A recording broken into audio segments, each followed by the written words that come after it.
Welcome to the Six Again podcast, your new destination for all things NRL.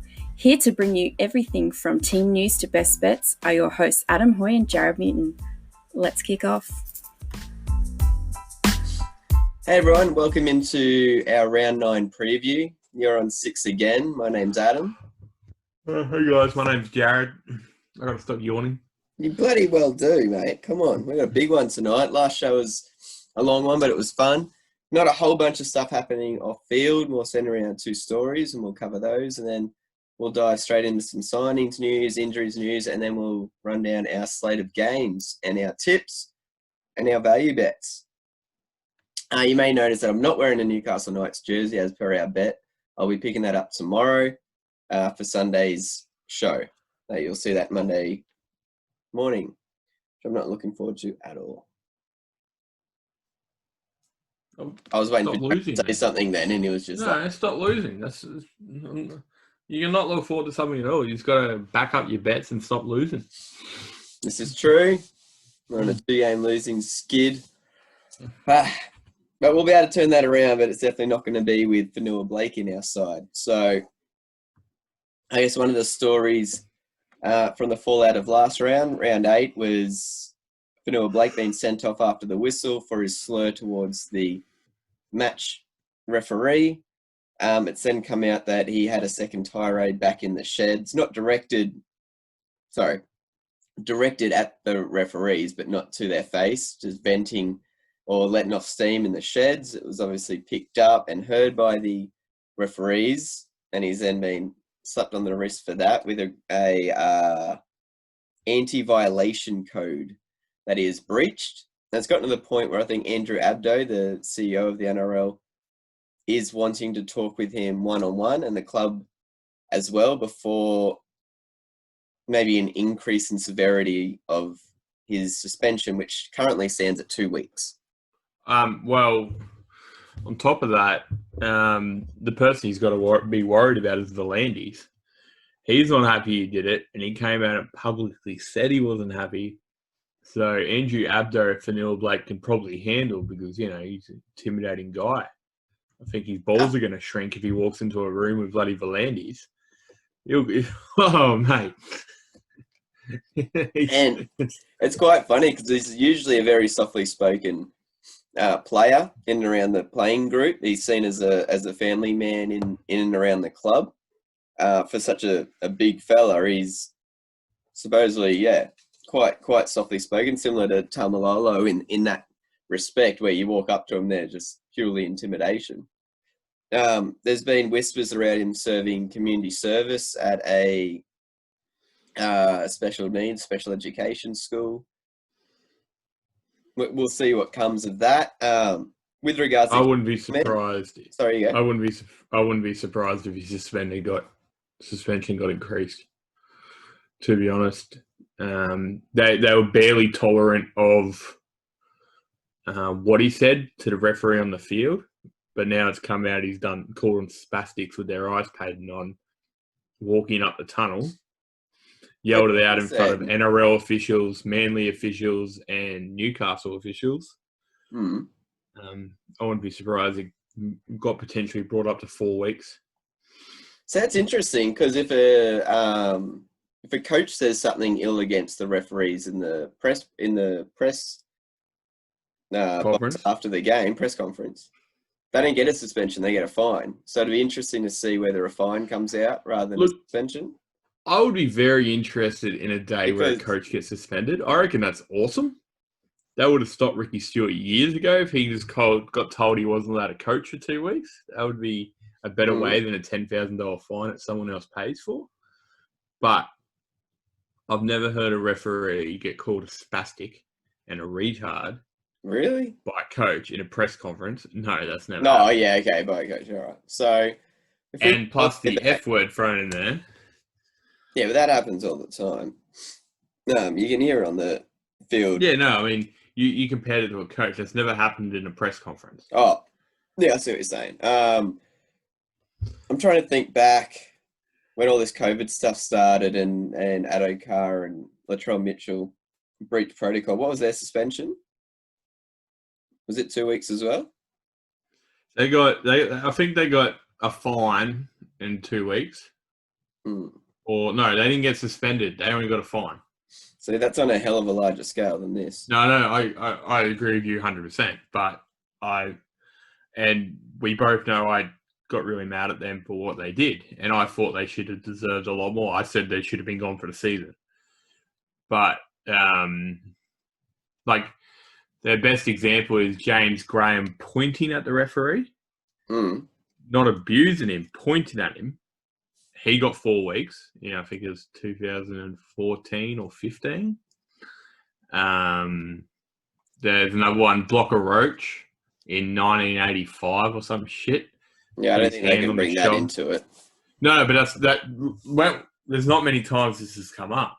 Oh, okay, I see what you're saying. And they're the only two real comparisons. And he got a $10,000 fine, a $5,000 fine back in 1985. So that would have been, wow. Yeah, and 2 games, I think, suspension. Put his hand on the shoulder. So don't quote me on that 100%. I just ran over that quickly one day. But with the microphones on the field and this, that, and the other, and the way Volandis reacted, saying, "I don't tolerate that. Kids think that's acceptable now because one of their heroes did it." Yeah, I just think add all that together, he's going to get another 2 weeks plus his suspension, plus his community service. Sorry. I hope not, from my team's point of view, but I can see why it could be justified. He said that I don't know, an understanding of what the word means and how it's used, and then there's been severe backlash from different media personalities. I can definitely see where he's coming from, because that word is thrown out and thrown around almost part of Aussie slang. Well, not Aussie slang, but it's a day-to-day word where if someone cuts you off in the street when you're driving, everyone's kind of yelled that out the window at somebody, or they've done something stupid and you call them that. Your mates stuff up and you go, "Oh, you blah." I think that's what he's talking about with what he's trying to explain when he's saying the meaning of the word. Yeah, so without getting too much into it, I work in disability and mental health, and I personally didn't take offense to it. But in saying that too, as soon as I heard it, I was like, "Oh, don't say that." You know what I mean? I was just like, "Oh, you can't," especially this day and age. You just, like you said, people say it in the car all the time when shit happens on the road, which has happened to everyone. But when if you got to the change rooms where it's muted, doesn't matter. But the fact he said it in front of 4,000 cameras, a microphone 30 centimeters away from him on the referee, and then I'm not condoning it, but the thing is, you can't say that stuff in public anymore. Yeah, especially with the profile. Yeah, well, especially the profile of him being an international sportsman, and the fact that NRL is probably, I don't know, what is it, one of the watched sports in the world right now. So look, you just can't. Well, you put that in comparison, and Donald Trump still got his job, and look how many things he said. Look, that's a completely different thing, and we both know it. No one can tell Donald Trump what to say or what not to. And I'm pretty sure he has an official Twitter. Please stop that. Does it come to the microphone? Yes, it's really loud. I got a whoopee cushion. Far out. I'm pretty sure Donald Trump has an official Twitter where he's got an official spokesman, and I'm pretty sure he has a few wines or scotches at night, sits there in the bed playing on his Twitter, because seriously, that's the only way that can happen. But that's a different story. Or is an absolute. No, we're not getting political on the podcast. We'll turn people away. All right, the second point, I guess, that I was going to bring up. It's something we talked about last week with regards to the Melbourne Storm and the travel that they would be going through if there's position on the Sunshine Coast rather than the Gold Coast. They've been granted permission from Sunshine Coast Council and the NRL to host their next 3 home games, out of the Sunshine Coast Stadium, which is awesome news for the Sunshine Coast residents and the Melbourne Storm as well. If you don't know the Sunshine Coast, from where they're staying to that stadium, you're looking at like depending on traffic, anywhere from a 15 to 25 minute drive, which is a hell of a lot better than close to 2.5 hours that they would have been driving to. I just love how you put that Sunshine Coast Council gave them permission. Sunshine Coast Council begged Melbourne to come to the stadium. Yeah, I know, but they still had to get it ticked off. It's all their crit. It's all the. They would have been crap. Like, give me the paper. Yeah, let's go. Let's sign it off. So it looks as though they're going to be allowing 6,000 fans into the ground, which is quite a large number considering it's not a huge venue. But the upside is it's got hill on 2 sides, a fence on one side and a grandstand on another side, so you can spread people out a lot more on a hill than I guess than in a grandstand. So this is for matches against the Titans this week, Newcastle in round 12, and then Canterbury in round 13. So if you're a Queensland Storm member, you get first crack at these tickets. Before I'm assuming they're going to be opening it up to new members of the Storm, then NRL members and general public will obviously get a set allocation as well, I would assume, and those tickets go on. Are you still a member? Tomorrow. No, not at the moment. Damn it. I know. So that's good news. I reckon it's going to make things a hell of a lot easier. I'm thinking of teams that are going to come in, like Gold Coast will just drive up. Newcastle and Canterbury will probably fly straight into Sunshine Coast. I'm sure, like, if they've got their chartered flight, I'm sure they'll be able to fly straight into Sunshine Coast. And then from there, again, it's about a 15 to 25 minute drive. We'll definitely be trying to get along to at least the Newcastle game, if not the Newcastle and Canterbury. So if you go into those games, hit us up. Huh? Melbourne and Canterbury. Newcastle and Canterbury. No, the two games. Yeah. Hazard will get us Canterbury tickets. So that's really cool news. Apart from that, the rest is kind of on signings news. So we'll move straight over to signings. Now, there's something about the Titans and having players say yes and then no, but we talked about the Fifita contract last episode. The Titans had offered him a $1.1 million per year deal. But we said that the favourite would be most likely he'll stay in place at the Broncos on a 1-year extension or a 1-year kind of gap contract before the 2021 season. And supposedly, Fifita called Anthony Seibold, Tuesday night to tell him he was going to the Titans. Wednesday morning, he changed his mind. And then Wednesday afternoon, he rang up the Titans and rejected their offer. Now, by him staying in Brisbane for a further year, he'll be on $700,000. So he's taken a cut of $400,000 that he would be getting more if he was at the Titans on the $1.1 million deal. However, by only doing the 1-year extension, he becomes a free agent on the 1st of November this year anyway, which is ridiculous how the NRL system works. So even though he's signed an extension for next year, he'll be a free agent in November. Yes. Hold up. So as of 7:50 tonight, and you got to take this as Fox Sports have announced it. So and James Hooper as well. Okay, geez. Fifita rejects Titans to stay with Broncos. Yeah. Wait for it. Before Gold Coast swoops in with a $1.25 million mega deal. Oh, so he said no to the Gold Coast. Yeah. And then said he'd stay with Brisbane, by the sounds of it, since he hasn't signed a contract unofficially. And Gold Coast are going, look, we'll give you another $250,000 a year. Okay, so yeah, on the information I was getting, it was still stated that he had not yet put pen to paper with the Broncos for that 1 year Exactly. contract, but it looked as though it was going that way. So the Titans' response was they were happy to allow him to go for another year and have a crack when he's a full free agent at the end of the 2021 season. The caveat to that is the Broncos would be free $2 million because at the end of next season, you got Milford off the books and you've got Jack Bird off the books.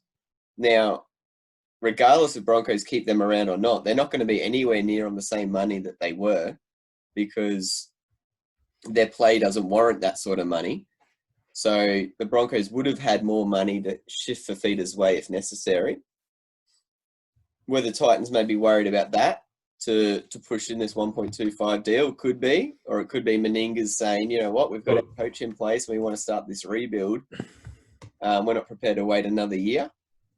But that's upping it from 1.1 to 1.25, extra 150K a year over what? Is it saying a 4-year deal? Still 5. It's 150. That's 3, 6, 750 grand extra over 5 years. That's another. So that's his entire yearly contract. He's going to get extra. Yeah. So that's also another 2 players that Titans won't be able to sign. I got a question. Is he the franchise player Gold Coast need? Is he that level yet? No. Is it I think as big as it? It's not. Okay, yeah. So it's not a risk like it's not in the same level as Cherry Evans or Tamalolo because they're proven. That's it. That's the difference. He's more proven. He's more proven than Kalen Ponga when he signed his contract with Newcastle. 100% more. He's already played for Queensland. Newcastle offered him like 800 grand when he's only played 2 games in the NRL. So he's definitely more proven than Ponga when Newcastle signed him. Okay. So he's kind of in between those levels of Tamalolo and Cherry and Ponga at the other end.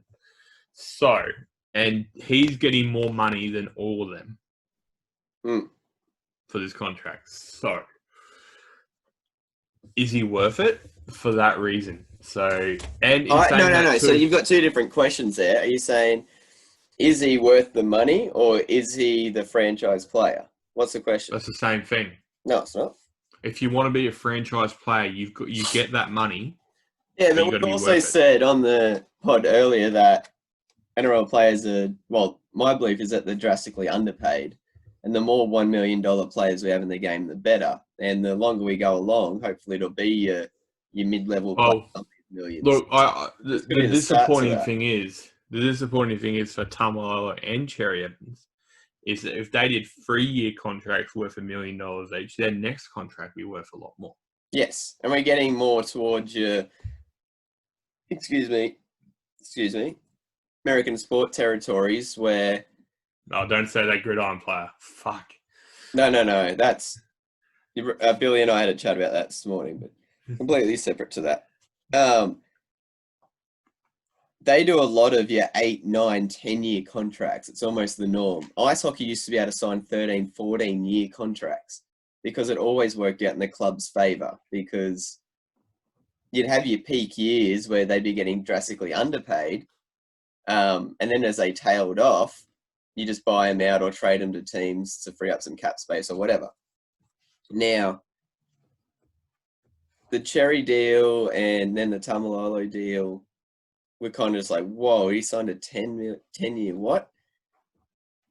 I'm not going to say that they're going to become common, but that sort of money's going to become common. Now, 100%. Those sort of contracts work out generally in the club's favour because even though it comes out $1.25 million a year for 5 years, on the actual books, that could be 1.75 for 1 year and 900,000 on another year, depending. As long as your average annual value works out to be 1.25. What the total sum at the end, which is risky. It is. Does that ruin Manly? Manly? Allows you a couple of years. And that ruined Bulldogs. Yeah, that's if you back end it.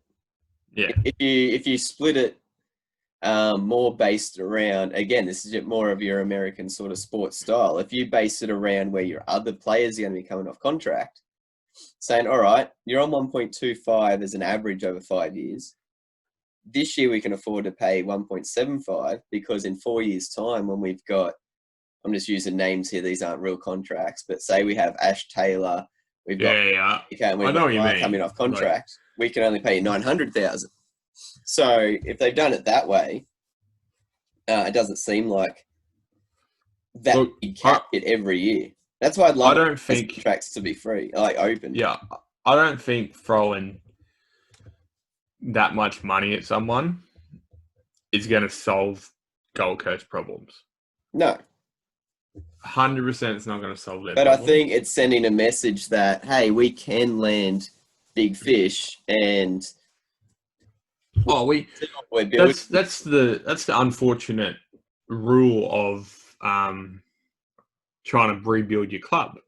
You've got to overpay people to get them there, and then other people will come. So I think that's what Meninga's aiming for. He's going to overpay for the Bulldogs, Yeah, I think he wants to overpay for Fifita so other people come. The best example again is Newcastle. They reckon Guerra is the best signing they had because he had so many contacts within the NRL. But they overpaid Ponga, and then you got Pearce, and you got Clemmer, then Guerra, then you got Glasby.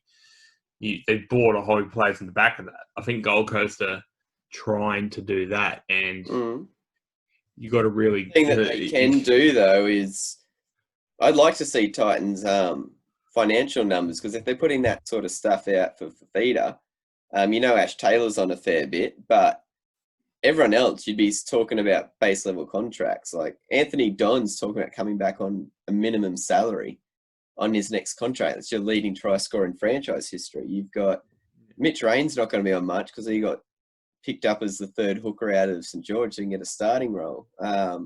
Nathan Peets had to go there on cut price because Parramatta couldn't fit him under the salary cap. Look, they're going to lose Shannon Boyd. Sammy's not going to be on a lot of money. They're bigger. They're going to have a good forward pack if they get Fifita. So they have Fotowaker, Tino, Fifita. They're going to lose Arrow, unfortunately, but they're going to pick up two. Potentially. So they're going to put 2 to 3 really solid forwards to cover for Arrow. Yeah. I think their backline is going to take a bit of a heat because their most high-profile outside back will be Peachy. They don't include Taylor because he's in the halves. So that he'd probably be their biggest threat in the backline as far as the centres go, at least. But in saying that too, they have AJ Brimson hopefully back. So the team next year, if they get Fifita, will be Brimson, Sammy, and Don on the wings, Peachy, and whoever that was, Brian Kelly in the centres. Oh, and you got young Tonamapia.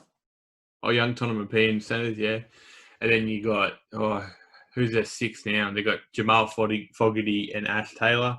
Yeah. And then they'll probably have Asiata at lock with Fifita in the second row with Ryan James in the other second row. Tino will play second row.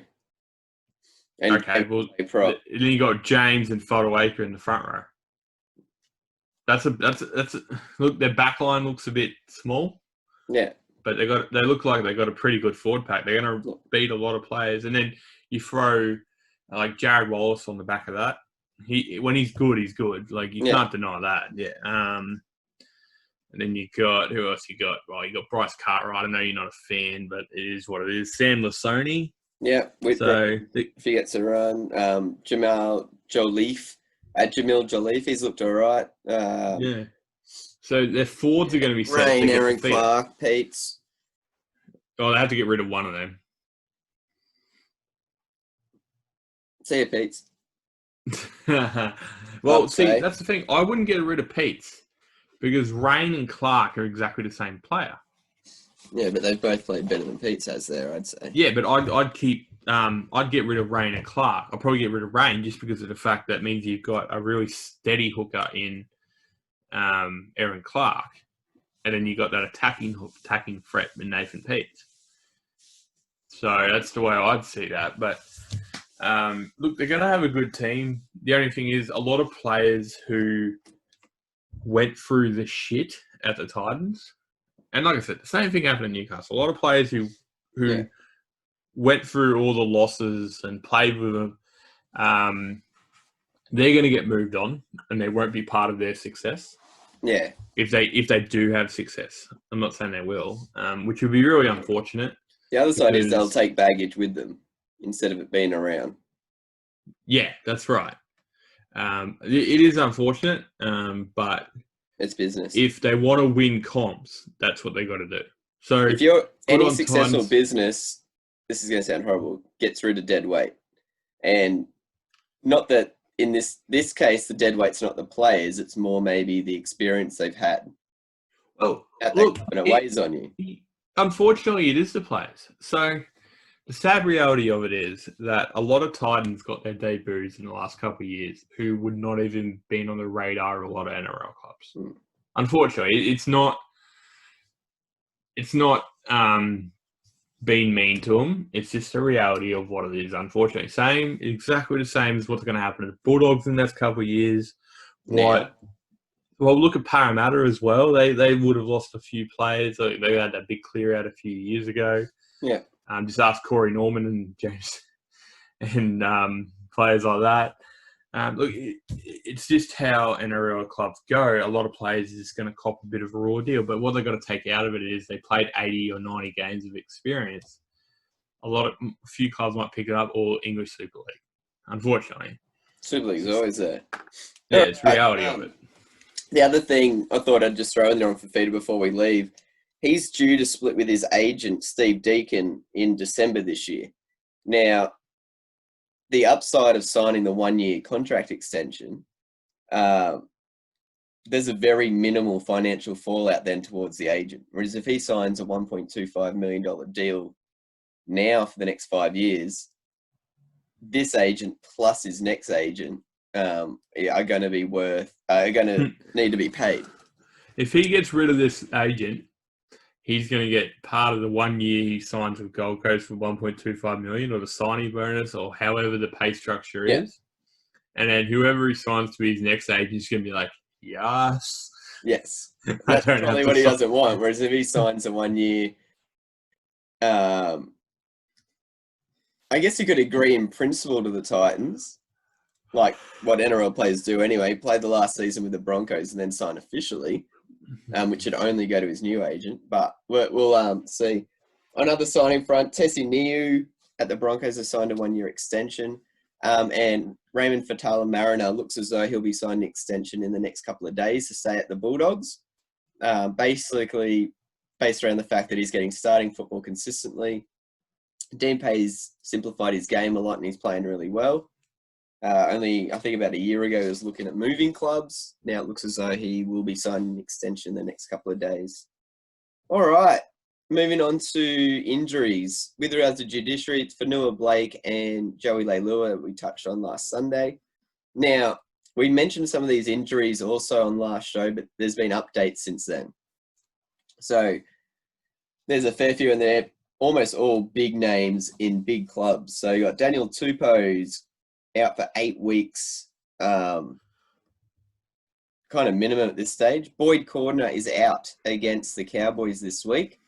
He did get that head knock last week. That's fine, supposedly, but they're giving him a rest anyway. Not like his quad's fucked. Yeah, what they say. He treats his body with disdain. He doesn't care. He just goes in.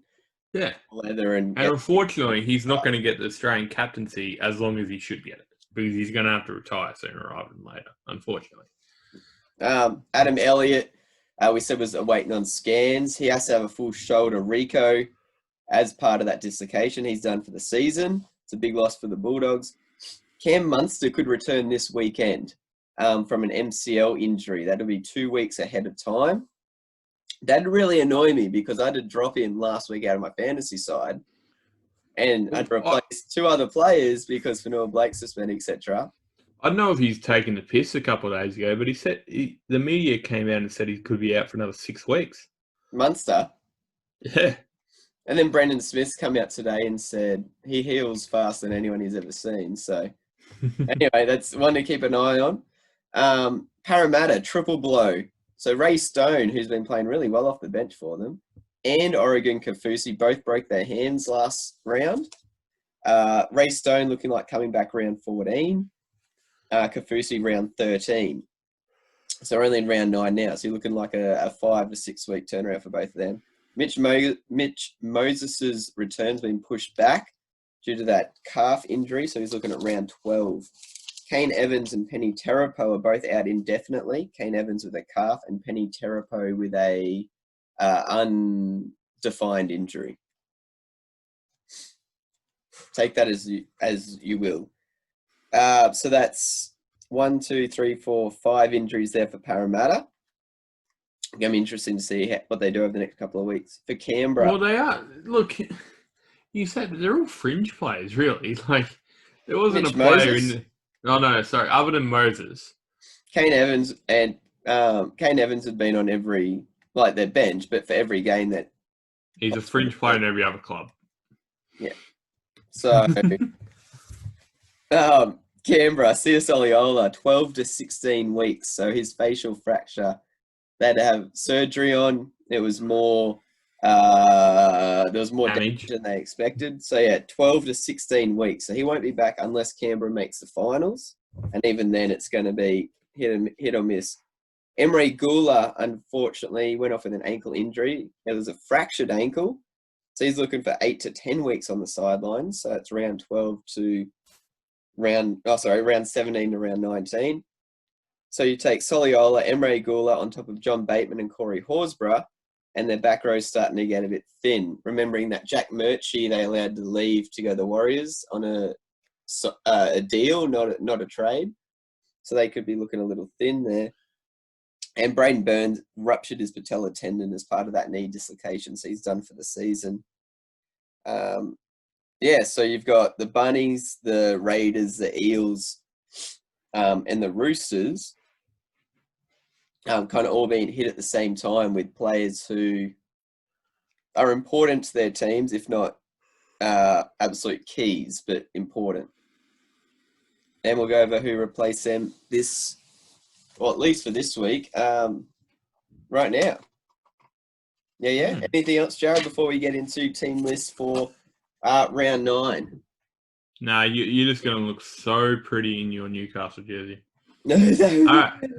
Okay, so we'll start with North Queensland and Sydney Roosters. So, before we go there, our former guest on this show has revealed that Valentine Holmes has been injured today at training and will not be playing. But that hasn't come out officially yet. It probably won't come out till tomorrow. So we'll just have to wait and see. We're keeping an eye on it as we go through. But yeah, as of right now, it says Val Holmes is listed, but yeah, that could change by tomorrow.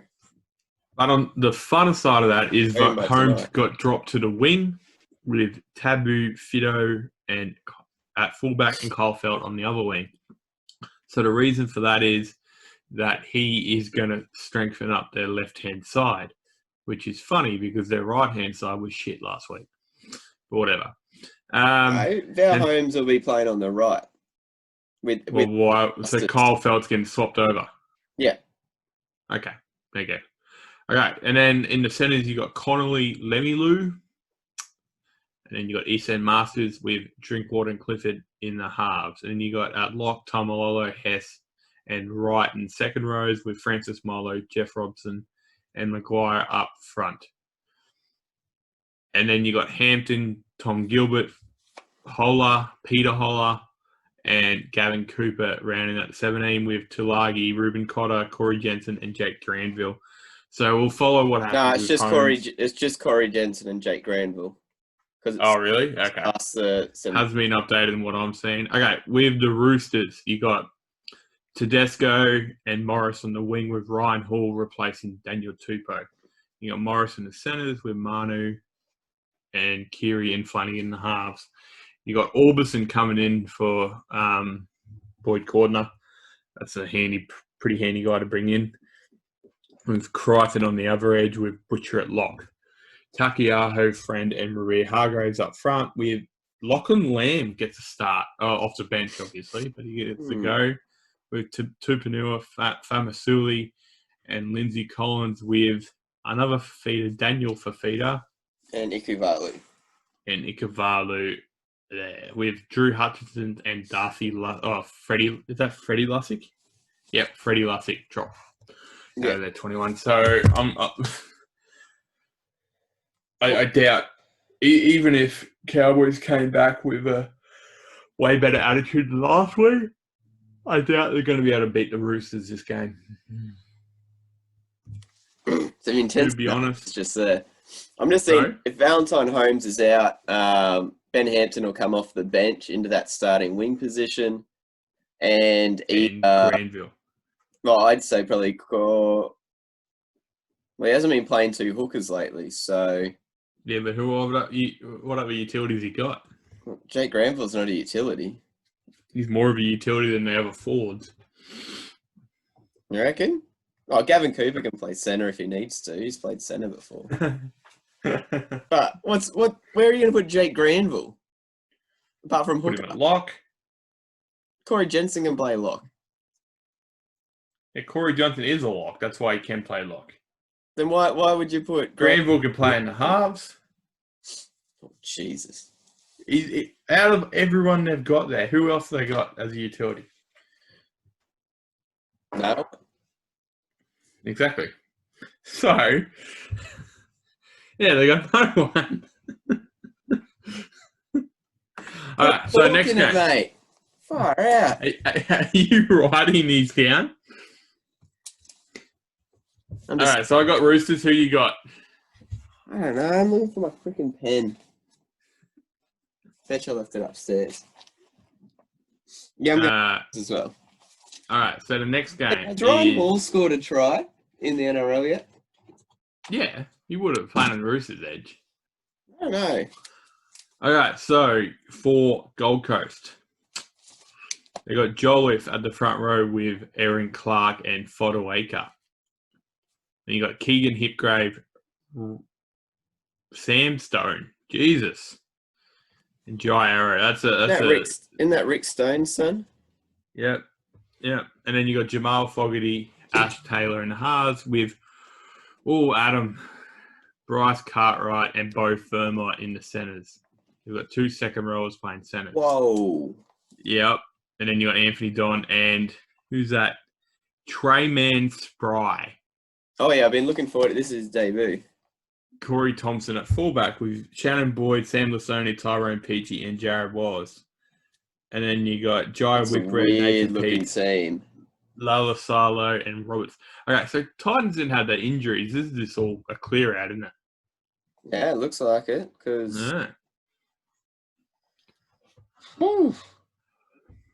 that is all right. For the Warriors, you got Adam Blair and Bryce Cartwright in the centres over Tyrone Peachy. Yeah, and Brian Kelly. For the Warriors, you've got Blair, Egan, and Tanua Brown in the front row with Harris and Murchie in the back second row with Carl Lawton there. Okay. And then you got Blake Green at halfback with Harris DeVita with Hiku and Herbert in the centres, Fusatua Mamalo and Tuivasa-Sheck. Anyone fast on the Warriors team is going to be loving life seeing that squad up against them. Yeah, Ignatius Parsi, Heverington, Papali, and he's finally back. Jazz Tavega. And you got Dry Bill, Vuni Wawawa, and Adam Pompey. So I wouldn't be surprised if Tavega came on starting squad and swap Carl Lawton. Nah, he won't start first game back. Look, you know what? I'm going Gold Coast. Oh, yeah? Yeah, going Goldie. Look, I think if you have a defensive mindset against the Warriors attack, you're gonna win games.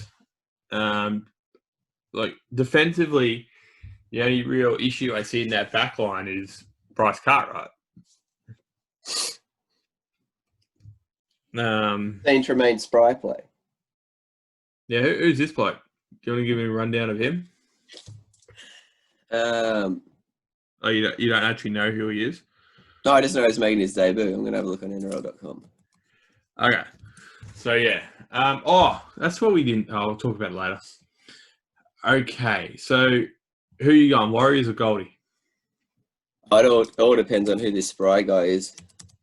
Oh, yeah, centre. He's a centre. Tremaine Spry. Let's have a look.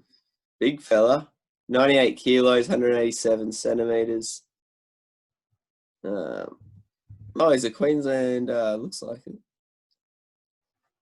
He's 20, and that's all they've said. Okay. Find out. Who are you going? I'm going to go Warriors. Okay, we've got one thing that is against each other. For the next game. All right, we'll just, before we go on the next game, we'll just going to have a look here. Just like, where are you going? Warriors. What's going on here? Surprise, Jarrod. We have Oh, yay. Oh, that's filthy. What's going on? So joined us all the way from the States. We've got Billy. Jarrod. In the office.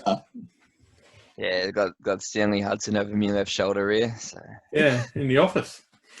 So surprise, Jarrod, as Newcastle and Parramatta are playing this week. It would be a great idea to ambush you on the podcast. Wait, I've already teed off on Para. I don't know what else I can say. Sorry, we haven't even got to their lineup yet. Yeah, I already teed off on them. I'll tell you what. I think first time since probably 2001. This one's it's going to be a pretty good game, and it's one to look forward to. It's what's that? 19 years ago that it's actually been a relevant game. I'd say it's because of both teams had a role in that. Yeah.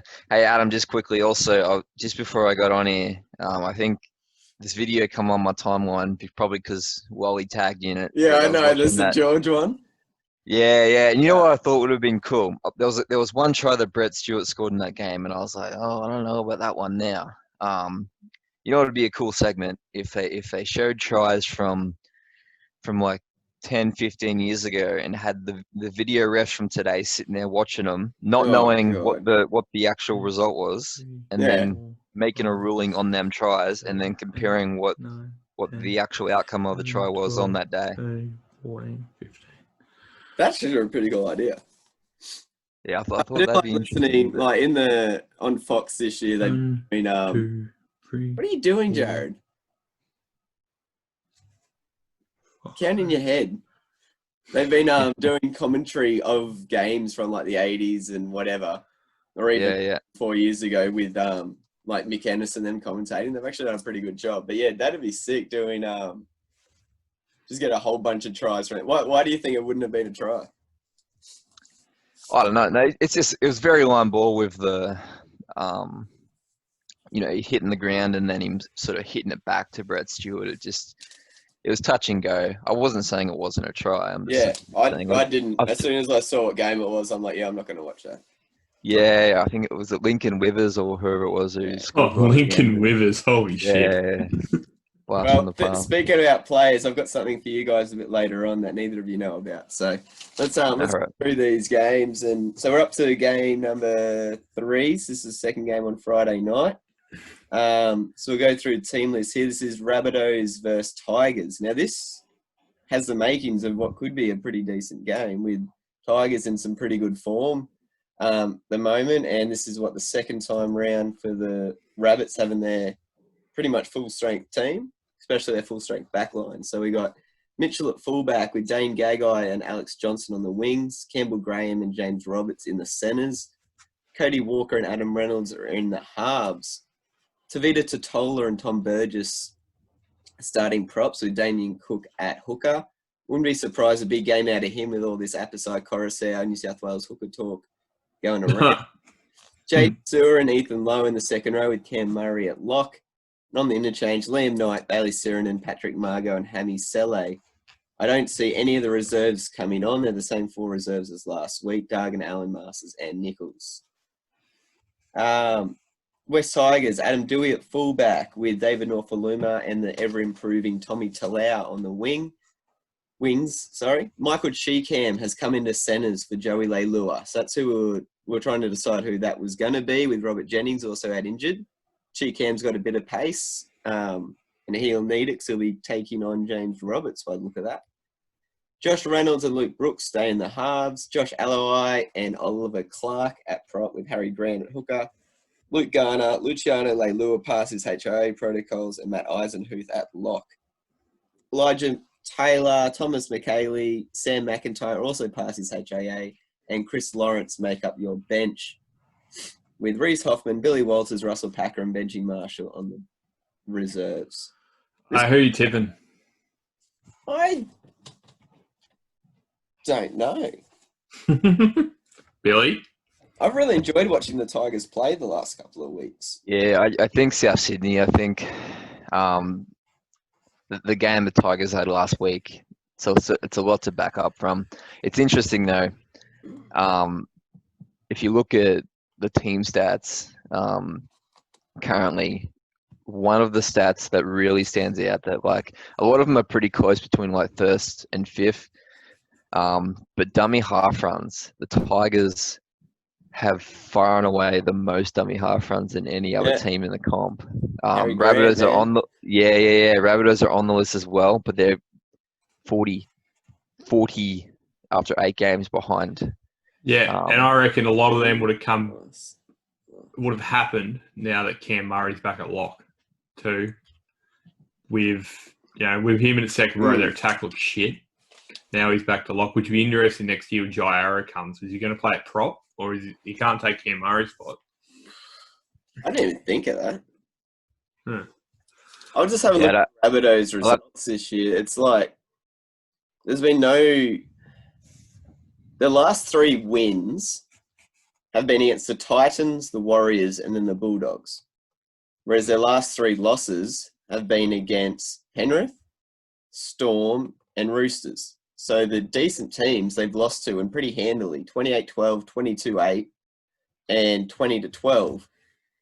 And then before that was round 2, so before COVID. So since coming back, the only 3 wins they've had is against second last, third last, and last, the bottom 3 teams. And they've lost to the 3 teams in the top 4. So Tigers is the first team they've had neither right up the top nor down the bottom. I'm going Tigers. Yeah, you can't look into the Tigers results too much either. They beat the Cowboys. Who did they beat a couple of weeks ago? I'll bring it up here. Hold on. They beat the Bulldogs as well. And then they lost to the Raiders and they lost to Penrith. But the game against the Raiders, 14-6, that was a grinder. And then the Tigers and Panthers game last week, that was the second best game of the round after the Storm and Roosters match. Yeah, look, I honestly don't rate the Raiders right now. They haven't been good since Newcastle exposed them big time.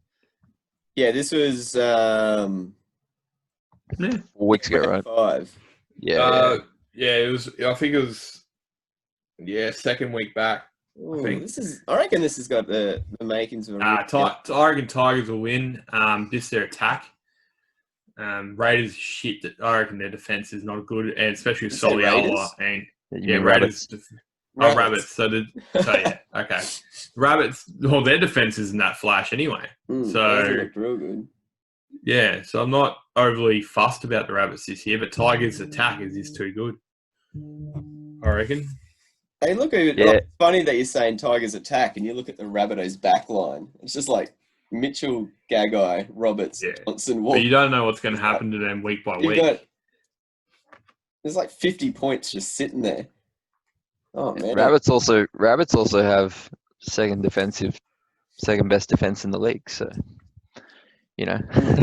I just think they can. If Tigers can play like they've been playing, like Tigers attack, they'd be up there. Their defense is shit, but I reckon Tigers will get a good lead on them, and I don't think Rabbits will come back. Yeah, I won't be putting my life savings on that one. That's for sure. I've had I'm going to come back to that one. I think it's the first one all year that I've sat on. We'll go to game 1 On Saturday, Sharks and Panthers. Again, could be half decent. So the second decent game last week. What? You reckon Moylan faked his hammy so he didn't have to play against his old squad again? I think it'll be a great game, personally. Yeah. I think you've got the Sharks who are hot as hell with attack. I mean, granted, they did play some weaker teams, but, you know, So one it'll be thing interesting. we're talking about with regards to their attack has been the upswing in their form. Not only has been Sean Johnson being consistent week to week, but it was Who's their fullback? Matt Moylan, Johnson, Duggan. and Brayley. And What with about there, Josh Dugan back to Duggan. fullback there? he's just going to. I reckon he's just going to run it. He's the best 4 weeks, best 3-4 weeks of the Sharks' play has been when Moylan's been at fullback, and he's been sweeping and linking, but been linking with Johnson. Brayley's been giving quick ball. I know. I think it's going to take another week now to get those combinations that were starting to look really good. Ronaldo Mulatalo comes back onto the wing because Bryson Goodwin's had to move into centre. So you're looking at 3 positional switches to replace Moylan there. Wing to fullback, reserve to wing to centre. I reckon they would have done better if they just put Will Kennedy back there. Yeah, so do I. The team would have stayed a lot more stable for that reason. And he's played more games than Moylan this year at fullback. Yeah, Kennedy at fullback. That's how I would have had it as well. But I think the key to beating Penrith is slowing down their forward pack, because you get them sort of on the back foot, and then Cleary doesn't have nearly as much confidence going forward with them. I think he sort of passes a bit early if he hasn't got the space and time. Going back to when they played the Eels, their Eels were done in that game. I think it come down to the last 20 minutes, and Wanga Blake sort of did a couple of things. Himself. Yeah. But they, like Nathan Brown, really turned that game as well. I think that when they got the forwards on the back foot, you know, Cleary sort of went away a little bit, and then didn't come back until they really had to play once they were down. So the cool thing about that is that you think of Penrith forward pack, you go straight to Villiam at kick out. Yep. So his stats last week, he only ran for 5 runs. Yeah, 34 he was so they were able to do that against the Tigers, but win the game without kick out having a good game. Yeah, which but kind of shows how good their forward pack is. The one game they didn't win is when Kickout was nullified. Yeah. When you talk about slowing down Penrith, you got Sharks who have got Aaron Woods, who does nothing fast, regardless attack or defence. So they're sweet there, and then you got Fifita, who takes and needs at least one other teammate to get him up off the ground. So if you're going to slow down Penrith, this could be the team to do it. I'm still going to go Penrith. There's nothing that they've done that's made me say that they are going to stop playing as they're playing. Oh, we haven't even done the run through, sorry. Dugan at fullback, Toa and Mulatalo comes in on the wing. Goodwin shifts from wing to centre with Jesse Ramian. Sean Johnson, Chad Townsend in the halves. Andrew Fifita starts again with Woods in props, Blake Brayley at hooker, Brighton Okora, Wade Graham in the second row with Jack Williams at lock. Toby Rudolph, Braden Herman Uele, Siasifa, Talakai and Royce Hunt, a try scorer from last week on the interchange. He's a monster too. Yeah, well, Will Kennedy's still there on the reserves, but if they were going to name him, you guess they would have named him straight up.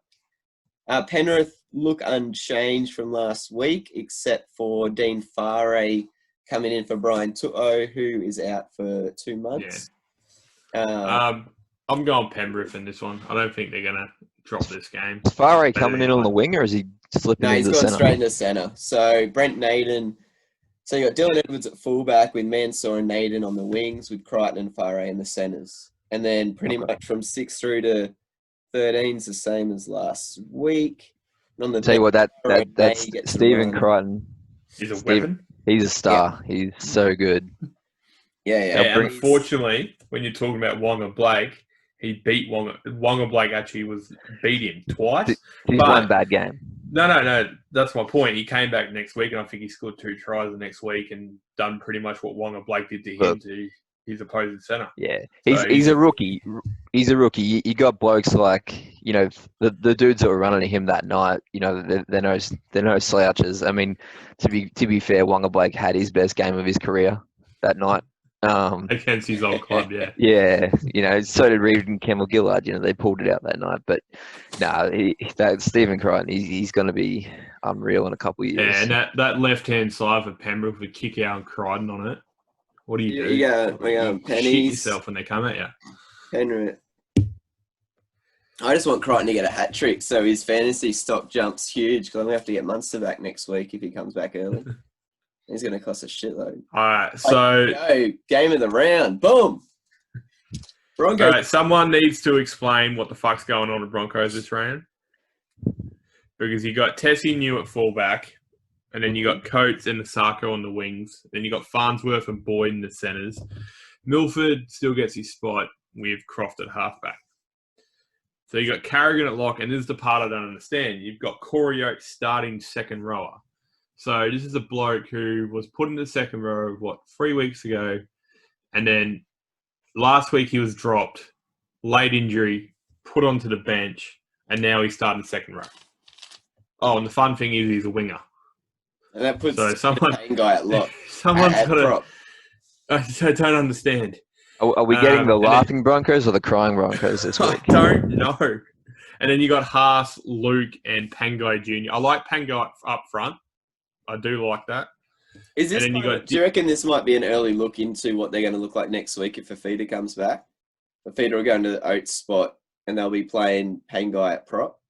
I prefer him at prop. I reckon he's a better prop than second row. He's starting at lock, isn't he? Pangai. No, Patrick Carrigan is their lock. No, Pangai's got number 8 on his back.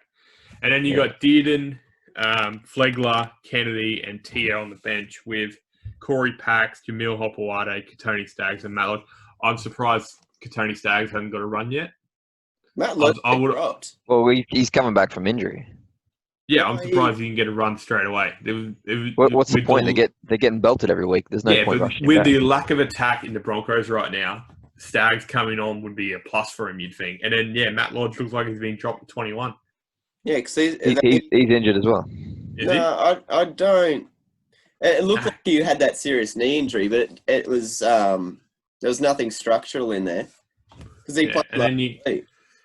And then for the Bulldogs, you got Napa, Marshall King, and Tolman up front with Fatala-Mariner and Josh Jackson. Fatala-Mariner actually just re-signed the Bulldogs too. He did? Yep. I thought he was looking at re-signing. I didn't, unless. No. And then Luke Thompson finally gets named at lock. Here we go. Bulldogs, which I can't wait to see. Yeah. And you got Wakeham and Forum and the halves with Montoya and Remus Smith in the centres with Crichton, Meaney, and Martin Zelezniak as your back three. And you got Kerrod Holland at 14. It scares me. Dean Britt, Renoff Tuamaga, and Sawaso Sue with Ogden, Cogger, Katoa, and Lachlan Lewis on the bench. So does that you don't ever know what's going to... So Montoya's the one who's come in, eh? Or for who? Which one? Who? Or Hopewade. I'm assuming one of them, yeah. The biggest in there is Luke Thompson coming in for Adam Elliott because Adam Elliott's out for the rest of the year. Yeah, and Thompson played prop pretty much his whole time at St Helens, so yeah, it's going to be interesting to. He looks like freaking Freddie Flintoff. But tell you what, they've got everything to play for the Bulldogs. They win this, they're off the bottom, and guess who's last? you liking that, Billy? Don't you love to see it? Brisbane sitting last potentially. I love it. But I hate it because it upsets me that we're a non-biased podcast. Everyone's treated equally except for certain teams. Except for Parramatta. That's been a rule. At the Broncos, it's sad how badly they've dropped. I'm disappointed about it. Why? Well, you don't want to see a team with that hump. It happens to everyone. Planning. Jarrod, you sat at the bottom for 12 years. I don't know what you're talking about. Yeah, but we had the team for it. Well, we had a team that deserved to sit at the bottom. They do not. There's some talent here. Yeah, yes and no, but I think No, there's too yeah, much talent 100%. in a Yes, small there is number. international talent in there. I think Yeah, we counted that there's 15 internationals in their top 30, international origin players in their top 30. Would you pick any of them right now for international? Yeah, any of them? Not Yep. for Australia. Oh, Right now. not for Australia. Payne Haas. What about Australia or Queensland? We both did say origin. Right now, I reckon- today, would you pick any of them today for Origin? Payne Haas. Except outside of Payne Haas. He's the only one having a crack. Patrick Carrigan. Xavier Coates. No. No. Yeah. He's had 2 Yeah, on the games. wing. On the wing for Queensland. Why not? No way. No way. What wingers do you have? You got Val Valentine Holmes and Gagai. and Gang. Absolutely. Like, no, Yeah, Xavier Coates is not is even currently close. in better form than Gagai. Well, because he took an intercept and ran Yes. 90 I'm meters. pretty sure. How many tries has Gagai scored in 2020? Look at his Origin. 3 or 4. Yeah, Resume. so No, you're he's just the- he's basing the on be- previous He's the origin. best Origin winger there is. I'm not taking over anyone. Nah, I'd lean towards Coates, and Just Carrigan and Haas for me. I'd go Yeah. Carrigan. I'd look into Flegler as well. I laughed when you said his name because I think he is the biggest dud in that team. I'm telling you right now. Flegler. Everyone talked him up after that round 2 game against the Cowboys, and I didn't see that game. So I was sitting there when he come out against Parramatta for the opening game restart, and this guy dropped the ball probably 5 times that game. He was offside all game, couldn't get back onside. He is useless.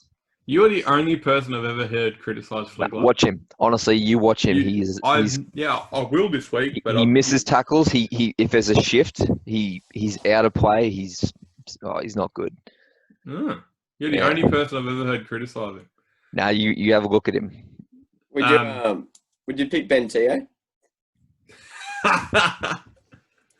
He's like Yeah, why? Brisbane's Look, Why highest- not? Look, Brisbane's second in highest your try scorer Queensland this year. team, your Queensland team is not set this year. You could pick anyone, really. Yeah, shut You up. don't have a really set team for Queensland this year, No. unfortunately. Who are we going? I got the Warriors pick over Broncos, but I actually had confidence in the Warriors because they had talent. I'm going Dogs. I reckon they just have a better attitude. They come out and play. Their like attitude they've is got better. a decent attitude. I'd have to We've go said that Bulldogs. about them all Yeah. year, and it still hasn't started winning because they can't score points. Yeah, but Broncos can't score points. Yeah, they only have to score 12 and they'll win. Yeah, but if Bulldogs don't throw intercepts, they might win this one 6-0. They're good. That's funny. Uh, Okay, who are you going, Adam? I don't care. Shit. I'm looking forward to Bulldogs winning. Hopefully. I hate myself for it, but I'm gonna go Broncos. Okay, First time I've said that in 7 weeks. Quite sound. next game. Who did Next you go, game. Jarrod? I went Bulldogs. All right. You got Canberra versus Melbourne. So you got Louis coming in for Soliola. Soliola been coming off the bench. They're kind of the same player. I think they interchange all the time. Louis, Hodgson, and Papali in the front row with Whitehead. Hudson Young and Jerry Tarpany in the back row with Say Jarrod? Tarpany. Tarpany. Yeah. Okay, Yeah. sorry. Joe Tarpany. Jarrod Tarpany. George Williams, Jack Wyden, Michael Oldfield in the centres with Jared Croker, Simonson, Kotrick, and Nickel Clockstad in the back three with Havili. Which O'Donnell? Is that Kyle O'Donnell? Kai. Yeah. Kai O'Donnell. Is that a Luke O'Donnell? Yeah. With Sutton and Rapana off the bench, with Tom Starley, Matt Frawley, Medlin, and Curtis Scott. I was about to say, Is Curtis Scott coming back for injury? No. He got dropped because he can't defend. Yeah, good. I'm glad. And then for Melbourne, you got Kristen Welch, Cam Smith, and Jesse Bromwich up front with Kenny Bromwich, and Kafusi with Finucane at lock. Jerome Hughes, Riley Jacks, Momorowski gets another. I'm glad he's getting a bit more of a start now. Yeah. And Justin Olam with Murray and Sevi coming in for Vunivalu, who's got a hamstring injury, I want to say. Addo Carr and Pappenhausen with Brandon Smith. I'm not even going to try and pronounce it, but his name's Tino. That's all you need to say. What? Yeah, it's just Tino Yeah, it's his Tamaki team. Maki. Fasama Louis. We have Asafa Solomona and Eisenhoof on the bench. And you got Darren Shoing. I really hope he gets a start soon. No, it's Shonig. Shoing sounds better. And then you got Cam Munster, Brenko Lee, and Nico Hines. So Cam Munster's an outside chance. I think he will, but he's an outside chance of coming on. I'm going Melbourne in this. I doubt Canberra's going to be able to come up against that team. Yeah. Melbourne the game's in Canberra, right? Yeah. Yeah. Yeah, Geo. Yeah. With a crowd too, so they're doing the Viking clap. It's probably going to echo because they'll be so far away from each other. Oh, that'd be so cool. Viking clap Mexican wave style. I'd take Melbourne 13 plus here. Jesus. I'm going Storm as well. In Canberra with a home game. Yeah, I don't rate Canberra. I think they're well off the pace from last year. Just from they got out 22-0 against a bad Dragons team, but then almost let them back in that game. Do you reckon Melbourne could have a hangover from last week? No, I think it'll push them on. I reckon it'll amp them up. Yeah. Yeah. I think you got Donamus Louis coming in for his first game in a while, so he's gonna feel it. He's not gonna last a usual stint, you'd say. Kai O'Donnell hasn't been in for a long time. Yeah. I still don't like the Jordan Rapana at 17. I reckon for their team, Simonson coming. I mean, saying that actually, Simonson's been really good since he's come in. They don't really have an option. Jordan Rapana should be sitting on the sidelines. He threw like 5 punches a couple of weeks ago. In like 5 different instances. He's a good finisher, but nothing else. He's not a good defender.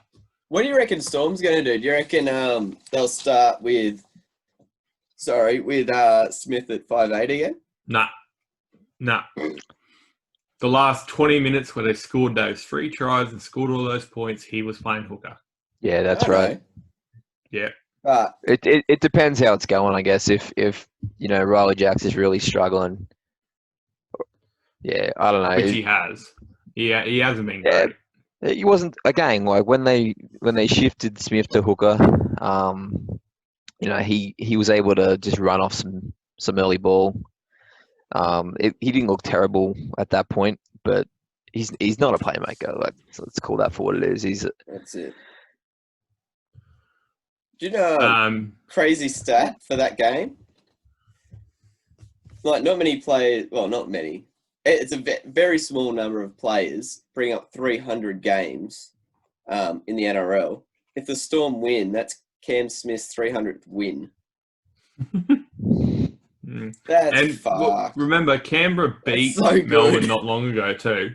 They beat them about a month ago, I reckon. Yeah, and they've struggled since. They're in a 3-game. They haven't done well since, but they did beat them, and that was against Melbourne. Because Josh Hodgson always plays better against Cameron Smith. He's done it since he got here. Can you remember when Canberra was like the Dragons bogey side for like 5-6 years? No matter how I don't really always beat Dragons. I can't stand Canberra, so I don't really watch them. But you know who I don't rate is that 7 for Canberra.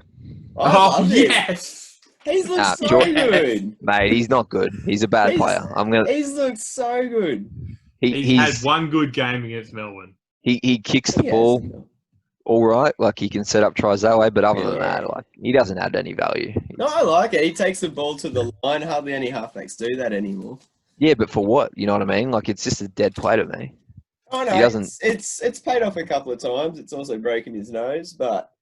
How do you miss? He's got a different style. I like how he kind of gets in and has a bit of a crack instead of passing the ball 4 or 5 meters before the line and just Well, I mean, around. You're like, I'll go back to when they played Eels because honestly, I don't get to watch a lot of games because they're too early in the morning for me, and I only get up for the Eels ones. But for me, when he did run the ball, it really disrupts their attack quite a bit. Like they'll get their forwards rolling, and then if he runs the ball and doesn't see anything on out wide, he'll do like just a dead play, and then they're sort of like, what round was that? As 2 weeks ago. Oh, okay. Yeah. Golden point game that was. It shouldn't have been a golden point game. Oh, that's right. When they turned into a pretty good game, that one, because Parramatta It did, yeah. It was over pretty early, and then Canberra scored a couple late tries. Oh, that's right. Yeah, and the right result. But yeah, George Williams, though, I don't like he sort of opened some eyes with that Melbourne game, but I feel like since then I don't know. I haven't seen a lot from. I'm very surprised that he's up there in the Dalian leaderboard. I think it's. How long do we want to spend on this next game? I didn't think they needed to get rid of Aiden Caesar. They so did. Well, he's a cheaper option. He's a younger option, and Caesar was doing well, and he led him to a grand final. I wouldn't say he led him; he was there. Oh, he was a halfback in a grand final team. That's pretty good. Yeah, he's not a Shane Perry, but there you go. He didn't have Darren. How long do we want to spend on this next game? A couple of dud teams. Wins last game on Sunday if we want. We better top 4 teams. We better reset it. You come in last, Jarrod. It's priority. There we go. First game on Sunday. We got the reason why Billy's on here. I'm just going to sit back and shut up. Actually, I'll run through the teams and you guys can argue. So we got the Knights versus the Eels. So as a Manly fan, this holds absolutely no interest to me apart from the fact that you've both beaten me this year. So this year is horrible already. That's the July version of bushfires and COVID and everything. Knights and Eels. Gross. But anyway, we'll go through. You're comparing it to people dying. I am not. Well, yeah. Jarrod, Jesus. I'll tell you right now, I love beating Newcastle more than most teams, but I also don't like when Parramatta play Newcastle because it hasn't gone well for the last. Yeah, so when you guys saw me counting the other thing, so I looked at the stats of the last 15 games. Yeah. Do you know what they are? Yep. Newcastle 13. At 10. Oh, 10-5. 10-5. I couldn't believe it either, but it's 10-5 since. That's actually better than I thought. Yeah, well, look at the last Newcastle Manly games. You'd beaten it. It was 10-2 the last 12 games. So things change. All right, yeah. Alan Ponga at fullback. Tex Hoy comes in on the wing. Good luck, Tex. Yeah, I'm shit scared of that one. Yeah, Anari Tuwala, Bradman Best in the centres. Heimel Hunt on the other wing. Kurt Mann, Mitch Pearce in the halves. Clemmer and Saifidi starting props with McCulloch at hooker. Lachlan Fitzgibbon, Aidan Guerra, Herman Essa are the second rows and lock. With Stafford Toa, Jacob Saifidi, Pasami Sulo, and Brodie Jones. Connor Watson's been named on the reserves. That's an interesting addition there, whether he comes in or not. For Parramatta, we have Gutherson at fullback with Sevo and Ferguson, who still hasn't scored a try in 2020, believe it or not. Michael Jennings and Wanga Blake are starting centres. Regan Campbell-Gillard, Junior Paulo are starting props with Reid Marnie. Sean Lane, Ryan Madison, and the big inclusion, Nathan Brown at starting lock. David Gower, Stefano, Uto Ikamunu, Murata Niokore, and Brad Takarangi on the bench. With kind of the usuals and the reserves with an addition of Andrew Davey. So the two they've brought in are Davey and Utukamanu for the injured Ray Stone and Oregon Kafusi, who we mentioned are out. Yeah, a couple broken hands. 5-5 too hard last week when they belting the Cowboys. Oh, that's what it was. How's that, eh? Yeah. Like all these points that the Eels have scored and Blake Ferguson hadn't scored a try. Yeah, I mean, in a way, it's kind of impressive that they haven't had to utilise him too much out there. But at the same time, I think it really comes down to the ability of Wanga Blake to pass the ball. I think his first forward is always to Run. rather than utilise like the space he's given by his halves, he'll try and beat the dude or try and stand him up to then create something for Fergo rather than like just run at space and then sort of draw and pass, you know what I mean? I think he overcomplicates it. That was actually one of my criticisms of Parra because their starting centres were Wanga Blake and Michael Jennings, two not known people for passing.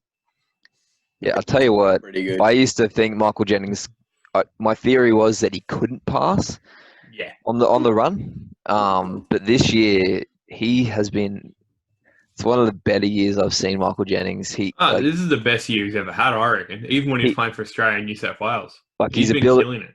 his ability to create line breaks at the moment, his his drawing pass ability at the moment, he's creating stuff for Sivo. I think that's what you're seeing a lot of. Like last week, he scored 4 tries. Kyle Felt let in 5. But a lot of it's got to do with the attention that Jennings is getting there because they don't know, to rush him because of his ability to either beat them or draw and pass. I think that's got a lot to do with, the ball that Sivo's getting. So, but yeah, Wanga Blake's got to be the issue for Fergo. That's my call. I think he is the breakdown of a lot of players. Calling it right now, New South Wales backline. Morris next to Morris, Jennings, Lewis. They're retired. 2012. Yeah, I'm just like, Jennings just like, I'm not going to let Morris boys just show up everything. I'm an old boy, I can still do it. Look, I reckon there's going to be a few changes in the Newcastle squad. I don't think Adam O'Brien's stupid enough to put Tex Hoy up against Sivo, and I think that Stafford is on the bench. He's not. He's against Ferguson. Tex Hoy's marking Sivo. Edric Lee's on the Doesn't 2 mark 5? It doesn't matter about numbers anymore, Adam. Either way, I think, so that other stat that I was talking about, West Tigers obviously dominant the dummy half runs. The other one is offloads. Parramatta's 40 offloads ahead of any other team in second, which is the Roosters. Reading Kimmel, Gillard, Madison, Brown. But, yeah, exactly. But what's interesting is the ineffective tackle stats, Newcastle's second best, which means they prevent the offload, the second best out of any team. So if they can stop it, it'll be good. But I think Newcastle's first home game too. Sorry. You look at this new 6 again rule.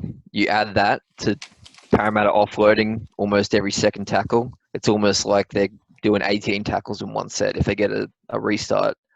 You know what I mean? So yeah. So who you going, Billy? Yeah, you have to sort of get down to the numbers, and the bench might be a factor in this one, but I'll take Parramatta by 30. Look, make your case, Jarrod. My case is that Newcastle's defence might hold up. Newcastle's attack is shit. So it's honestly, when you watch our attack, it's just horrible. Our defence is winning us games. It'll just come down to if we can hold out Parramatta's attack. That's all it is. Like our attack is absolutely fucking horrible. It is terrible. With Kurt Mann. Nah, it's horrible. I cannot stand Kurt Mann. He's your best back man. Oh, shut up. So we had this argument last time. Look, he's not playing as a 5'8". They got Kalen Ponga playing at 5'8". If you watch the game the weekend, if you watch any Newcastle, can only pass one way. No, he's doing better. That's why they've got him play like this, so he learns how to play like this. I'm just looking at these 2 opposing forward packs, and they couldn't be like literally any more different. Like the Newcastle forward pack are just all kind of just one-up attackers and then just grinders in defense, and then you look at the Eels. Parramatta's got the best prop in the world right now. You got Rob Patterson, Nathan Brown. Junior Paulo's right now the best prop in the world. He's looking pretty good. You watch Parramatta when they take him off. They struggle. I don't know why. They can't get going forward. Their attack struggles. And then they bring him back on. Come on. Because your bench sucks. It's not Junior Paulo. Your bench just sucks. Nah. You're weakest at the 25-minute mark. Our poll points on when Paulo's on the field. But yeah, because your bench sucks. Speaking of Dave Gower, great bloke, 100 games this weekend. Yeah, finally. Yeah, 100 games. Yeah. Manly right there. Manly, St. George, West Tigers, I think. I still think Newcastle's defence will hold up, but if it doesn't, Parramatta can put 30 on them. Newcastle to win, but if they don't, Parramatta will. Yeah. No, Newcastle will win close. If Newcastle do win, they'll win close, but if Parramatta will win, they'll put 30 on them. Yeah, honestly, I don't see Newcastle winning the game. Not even out of bias. I think the forward packs. The Eels will dominate that, and they'll beat them in the last 20. I wouldn't, to be honest, I wouldn't underestimate Newcastle's forward pack. Not saying that. I'm just hyping up Parramatta's. You've got Clemmer, who's learning to offload. And then you got Safidi, who's Me must offload ball. Safidi's good. And then I think that the biggest underestimate you've got is our second row. Fitzgibbon is a lot better than people give him credit for. Oh, Fitzgibbon's great. And he's better than Lane, who'll come up against him. Yeah. No. Yeah. No. Yeah. Fitzgibbon. As an overall player, Lane's not that good. Yes, he is. He's barely consistent. Doesn't miss tackles. Yeah, as an overall player, I'd say, like I saw Lane for a couple of years at Manly, and he's definitely improved since going to Parramatta with regards to his consistency. There's nothing he's doing there that's extra, but he's doing it more consistently week in, week out. As an overall player, I'd take Fitzgibbon, but for a line runner, I'd take Lane. Yeah, but what he does off the ball, he creates a lot for Dylan Brown because he's such a threat out there. Yeah, that like Dylan Brown has the option. Yeah, hit him short or out the back. Out the back. Yeah. Or Dylan Brown, he's super shifty, right? So he has. I reckon Fitzgibbon will crease him and make him look silly. Honestly. Yeah. I'd take Fitzgibbon overall, but with regards to Lane and his role in Parramatta right now, he's very similar to what who we were using as the example the other day. Joel Thompson for Manly, just that solid line runner, always on the right angle, always on the right line. Lane's obviously got the bit of size on him, but that's the greatest attribute to their game. I love You've got to have him marked up. You can't just. It's not. John Lane's taller in the NBA. Sorry. I love the contrast on the other side of the field. You got Ryan Madison, the flary, versus Aiden Guerra. Pass the ball versus Aiden Guerra. I reckon that's going to be. You know what I'd like to see? Someone tackle Madison's legs. Not one person's tried it this year. I'm pretty sure it'd. I still maintain that Parramatta's attack all year has been amazing. Yeah. But they could be better if they use Madison better. I think the attack hasn't been good personally. I think the first two games of the year I was very critical. I felt they put 40 on a bad Gold Coast team. They beat the Bulldogs 8-2. Yeah, they weren't very good. Their best attack was probably last week. They utilized what was in front of them. Which they haven't done a whole lot. Your best attack was against the Roosters. For 10 minutes. Look, what? No, 10 for minutes. 60. You only lost that game in the last 15 minutes. All right, we're going to move on to the next one because I've got to. But back on Madison, they haven't used him as well as they could, and that's his combinations. They got to give him the ball a lot earlier because he can create a lot more. It's Wong or Blake being out of position because who's running off Madison? Wong or Blake. Anyway, you should have Gufferson running off. Tell you what, Jarrod, I'll go you $100 on this game this weekend. No. There you go. So he's back in the Eels then. I'm not back in the Eels. Well, then put your money where your mouth is. You should do the jersey bet against Billy. Well, how are we going to get a Parramatta jersey from America? No, there's one in Chevalum. You go find one there. There's a couple there. How are you going to have to wear a Newcastle jersey? Because it's not necessary, mate, because we're not losing. So. Oh, fuck, you better hope not. He's got a Newcastle singlet on there, yeah. It's it's close as you'll get. Ben Simmons. There you go. That's a Channel 9 game on Sunday, guys. So the last game of the round is St George versus Manly down at Jubilee, I think. Yeah, down at Jubilee. You got Manly coming in off a 2-game skid and Dragons as well, I think. They've lost a couple in a row. Yeah. Not bad losses, but yeah, we talked about their two best players lately have been Dufty and Lomax, and they scored all their points last week. So Dufty at fullback, Pereira and Ravala on the wing. So Jason Saab's been dropped with Pereira coming back in. Ewan Aitken, Zach Lomax in the centres, with Corey Norman going. Corey Norman at 5'8", Adam Clune at halfback. Ben Hunt has knocked Cam McInnes out of hooker. Actually, I wouldn't say knocked out. They're just doing a shift of position. Blake Laurie and Paul Vaughan are starting props. Frizzell and I called it. as second rowers, and Cam McInnes is starting lock. Trent Merrin, Josh Kerr, Tyrell Fuimaono, and Jackson Ford coming off the bench. Tim Laffey being named in the reserves. He hasn't been named for a little while. Tristan Saylor, Jason Saab, Corbin Sims. Manly still missing a couple of key players. So we've got Ruben Garrick at fullback, George Tafua and Tavita Funa on the wings, with Brad Parker, Moses Sully in the centres. Croker keeps his 5'8" position after Jared Calder, Kay Custer come in, Cherry Evans at half. Paseka and Tapau starting props. So Paseka in for Fanua Blake. Danny Levi, Joel Thompson, Stiran and Trebojevic is the back row and lock. Cade Cast, Jack Guzwecki, Sean Kepi, and Morgan Boyle, the 50-year-old, 20-year-old, is on the interchange.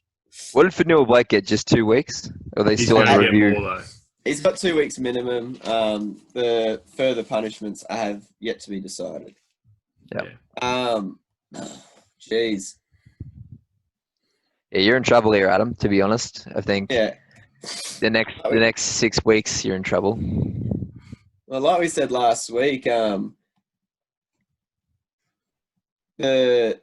2 games this year that Manly have dropped based on decisions towards the end of the game. It's been the difference between 4th position and 10th position on the ladder. We talked about this, Billy. You missed it, though. But we're talking about how close the table is. So Yeah. I didn't say that Manly would win both games. I said they would have won one and the other one was still up for decision. But if they'd gotten both results, they'd be in 4th. They've lost both results, so they're in 10th. That's how close the table can shift. I looked at a different angle on that push last week. Someone from the crowd put a video on social media. Yeah. They're sitting right there, and Yeah. tell you what, it's touch and go. I can't. It's not. I thought that one was even worse. The funny thing is, so look, let's do this one. I think we can agree that the Manly Parramatta game, that wasn't a forward pass. Can we agree with that, Billy? I think if had a try not have been involved and the game not being where it was, there would have been no question about it, whether it was forward or not. I think I think just because of the situation, that's why it has so much heat on it. But I don't think we would have looked back at it once, even if it was the second minute of the game. Yeah. I just want to say that we got to give referees credit for what happened, for ruling that as a forward pass, because if that wasn't the case, Penrith would be currently on top of the ladder, and we just can't have that. That's right. We can all agree there. All right. Take that, Beetle. So Manly to win by how much? Yeah. I reckon that superstar lock for St. George is going to turn the tide. They could pull it out, honestly, because I don't rate the Dragons. I think, they're just... Mary's the mad scientist trying all kinds of things and seeing what works, rather than... I don't know. He's just... But that's a good thing. Yeah, well, it is and it isn't.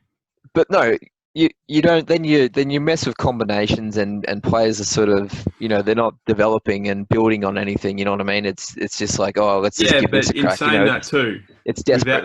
Without that happening at the Tigers, they wouldn't have won. I want to know why Tony Williams or Albert Hopewadi aren't on the reserves. Because Tony Williams is 48 years old. He's 31. Yeah, I was about to say he's like 30. He's in pretty good form last year. And he was done last year. No, he wasn't. When he played reserve grade, so... He played the last 10 rounds in New South Wales Cup and averaged almost 120 metres a game in the second row. He was killing it. Is that all? Yeah, 120 doesn't seem like a lot anymore. Yeah, you got Tamalolo running for 5,000 a game. Yeah, this was before 6 again. Yeah, for someone in his experience, and you're saying he's in good form. Because for Tony Williams to be in good form in reserve grade, he should be running for over 200 consistently. Last year. I agree. Yeah. Yeah. No, he should be for the ability he has. Yeah, but he's also a ball playing second row, so not necessarily. Like a lot of that would be. Look, he's tip an onto the line. Australian rep. He's an Australian rep. Props should always run more than second row. In meters gained. That is true. Like double as much.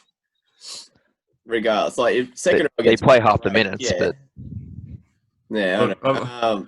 I'm not exactly looking forward to this game. It's not exactly something that I'm going to be keen on to watch. I don't kind of. One thing I am a bit confused about we lost Trbojevic for 6 weeks last year, and won 4 of those games. That's when Brendan Elliott was playing fullback, and he hasn't played. Who'd you play? Once. I don't know. It doesn't matter. It's the same position. Well, absolutely does. If you're playing 6 good teams versus 6 bad teams, you're a chance to look it up.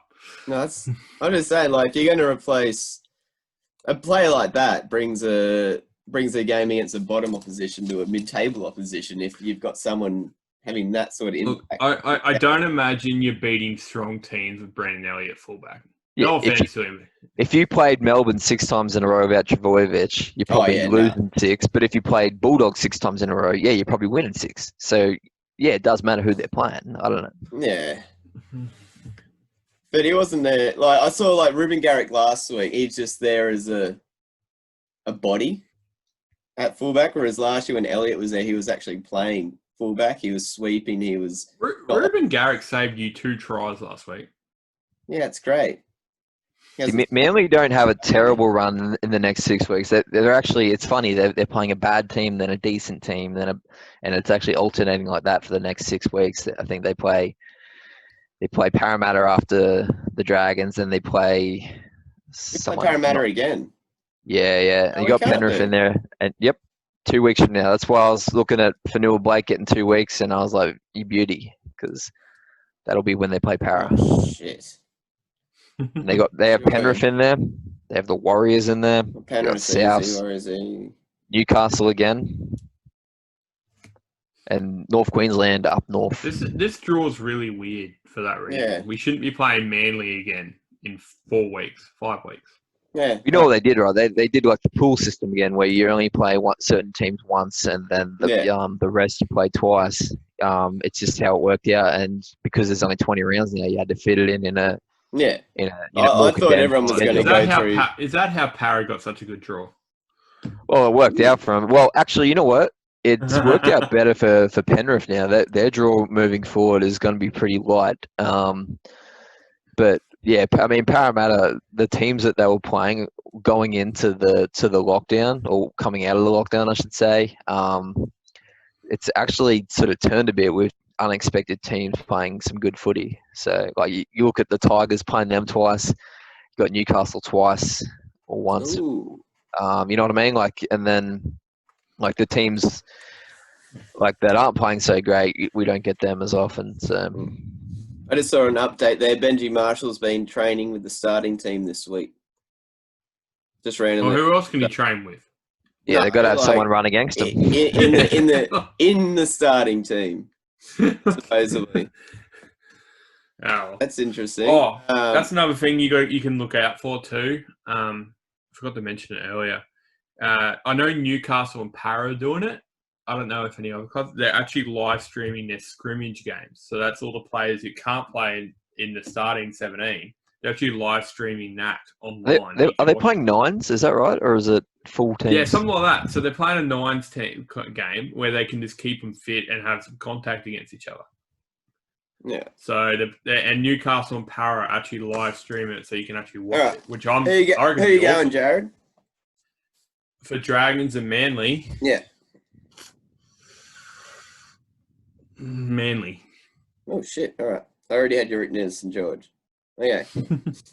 Cool. I'm going to do something here. We're going to do a little quiz between you two.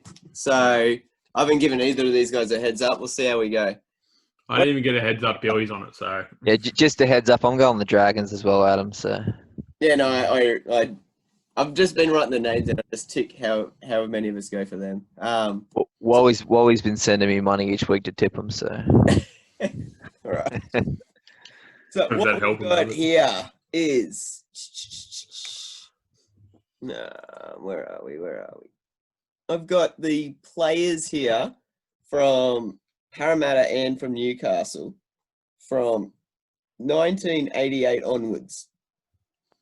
Now, to narrow down the field a little bit, I'm only going to be talking about players who have played at least 100 games in the NRL. And it's a 20 questions to see if you can get down to the player. We're going to alternate questions. So basically, it's going to be either a Newcastle. It's going to be a player that's either played for Newcastle or played for Parramatta. They could have played for other clubs in between that as well. But they would have at least played for one of your two teams, and they would have at least played 100 games in the NRL. So, are we going to start with a Parramatta or are we going to start with a Newcastle player? Billy's the guest. Go Para. Wait, do you have one for each, or is it just one player? No, it's just going to be one player. We're just going to alternate. There's 20 questions. So between the two of you, you've got 20 questions. So technically 10 questions each. So you got to kind of work as a team, but you're also versing each other. So whoever gets the guess right. All right. Is there a chance he's played for both? Could be. Well, that's a yes or no for 20 Well, questions. that's the question. Oh, do you want me to pick someone now? So we're starting with Parramatta players, are we? All right. I'll find one here. So well, you're just picking someone at random. Yeah. I'm going to You haven't you've known of. You haven't actually picked one yet. No, I'm going to. I'm just looking through the list. There's like heaps. So what if we ask a question and you don't even know the answer? I'm going to bring up their freaking profile. Jeez. Who's someone good? Oh, okay, there we go. All right, wicked. Good to go? All right, good to go. So question number one, we're starting with Jarrod. I was starting with Billy, so we're starting with this guy was on the Parramatta page, so. Okay. Wait, so is he a current player? No. Okay. Is he a back? He played both, but yeah, predominantly a back. You say he's not a current player? Is that what? No. No? Yeah, said he's not So a he's not a current player. Played forwards and backs, but predominantly back. Did he play for more than one club? Yes.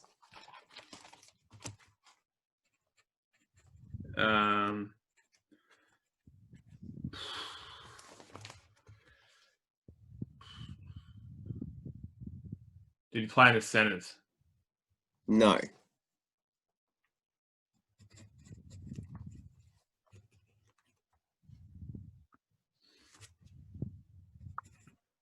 You said he played over 100 games.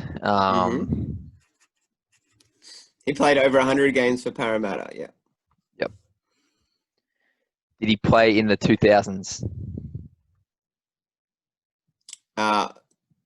Like that decade, 2000 to 2010? Yes, just. Was he in either of the teams in 01 Grand Final, 2009 Grand Final? No.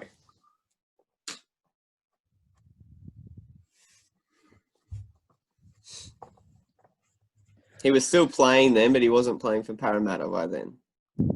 By 09? By 01. Yeah, right. Last year for Parramatta was 2000. So Jason Smith? No.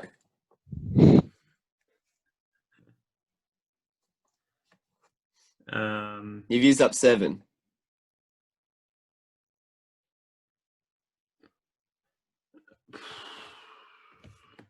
Was he a half? Yes. Wasn't Jason Smith a half? Yep. He's a 5'8", wasn't he? Yeah, and a lock. That's why I thought it might have been him. Yeah. But he also... I wouldn't have known this player as a lock. I would know him as a half. He is a half. Okay. Yeah, it says on here he played both, but I think we'd all know him more as a half.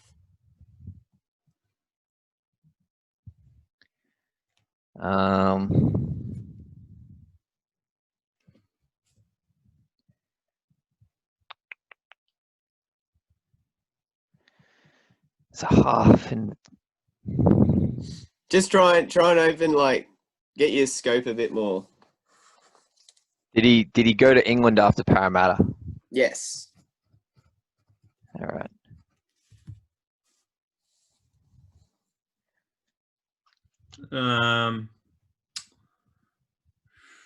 Is it Jim Dimmick? Yes. Well done. Yeah, I was thinking. Do you have your computer them- open? What? Do you have your computer open? No, I writ everything down. So Very outside back, good. and then you said it was a half without any prompting. Left in 2000, and Well, he was a player. You asked if he was a half, so I was like, yes. Is it? Well, he's a heavy hitting player that Yeah. wasn't in the 01 grand final. I just guessed that he played. Like, why wasn't he in the 01? Boom! Jarrod Snake's on a fill.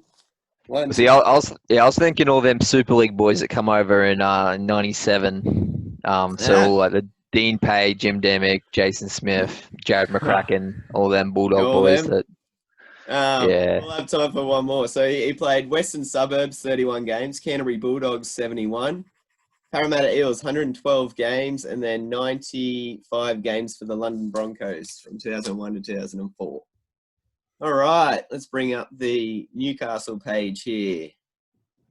All right. So we're looking at,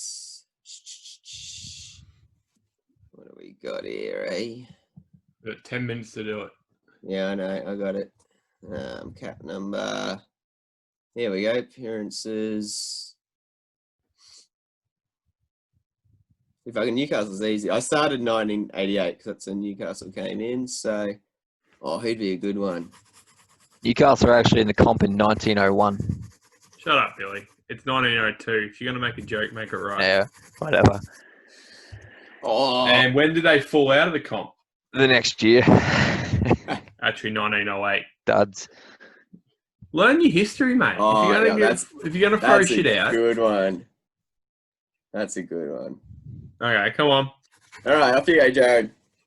Outside back. No. Did he play in the most recent decade, the 10 to 20? Yes. Okay.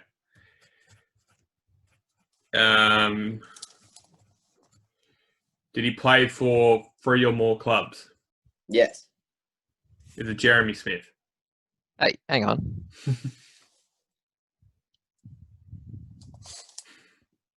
Did he play international? No. No. Oh. So it's not Jeremy Smith. Obviously not.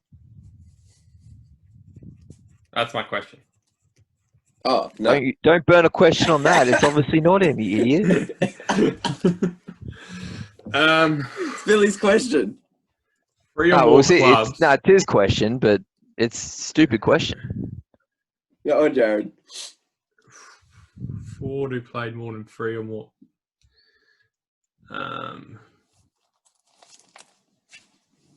Was he a prop? Yeah.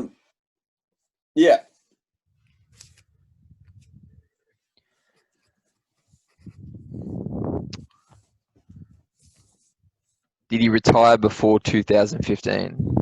Or did Yes. Yeah, okay. Time before.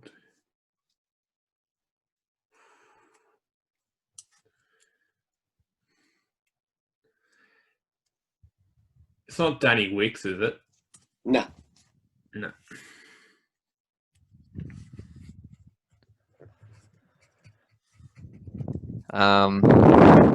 Oh, Jesus. Oh. Is that me? Yeah. Billy's got a wraparound mic and he just breathed into it heavily. I think that's my eardrum. Does it sound good though? Or does it sound like I'm right there? No, your voice sounds good. It's just when you're concentrating, you're like. That's my COVID voice over here in the US. We've all got it. I should report you for not wearing a mask. Yeah, I know. It's mandatory even when you're in the bathroom here. So taking a shower, you got your mask on? Yeah. Jarrod should have a anyway. mask on his for each episode then. Yeah, geez, I don't think they make them big enough. Anyway, Oh, We're up dude, to you question got- 8. Let's go. question 8. Was he a prop or a back rower? I just asked if it was a prop. Oh, what was the answer? Prop. Yeah, it is. Okay. See, it's tough because they had that terrible period of having so many players. I think the key is he played for 3 or more clubs. Yeah. So I'm trying to think of. I think like that David Farlongo or whatever his name was. He was. Yeah. I think you need That's more a good bit. info. Yeah. Was he Australian? Yes. So that's all going to be my next question: was he Caucasian descent? It doesn't mean he's not Australian. That's what I was going to ask. If he's a white guy or a black guy. Yeah, but What's the question? again, is Greg Inglis Caucasian? Is No, he but he's Australian? Aboriginal. Yeah, but He's is he Australian? You know, We're not having this debate.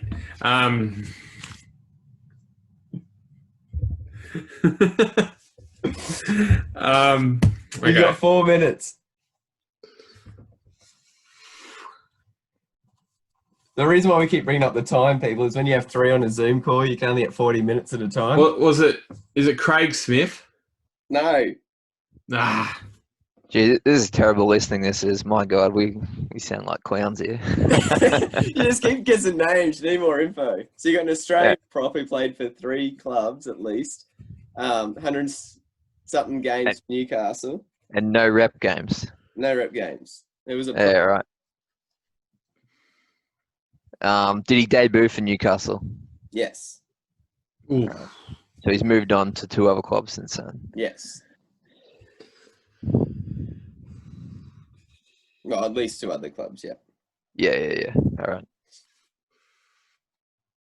Come on, Jarrod. You should be able to do this. Like, Oh, I can't believe I got Jim Dimmick, but I can't think of this. well, it's just more the fact that Maybe concentrate on the other teams he played for. So I didn't even remember the middle one. Shit. where did he retire? You said before 2015. No, where, not when. Oh, all right. Did he retire? Where did he retire, Adam? I can't tell you that. It's a yes or no thing. Fuck, that's going to take a while.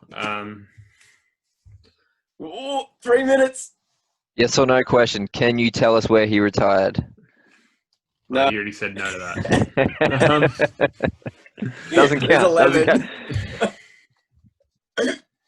Did he retire a good player, or did he just go into nothingness? It's not a word. How do I say yes or no to that? Well, did you? did you retire a good player? No, did he retire? Getting to do the lap of the thing, or did he retire? Midway through the season, injury, playing reserve grade. Oh, Jesus. Does anyone retire a good player? It's got him 21 games of his last season, so That's not bad. That's all right. All right, Billy, you're up. Who was that for, Adam? Sorry?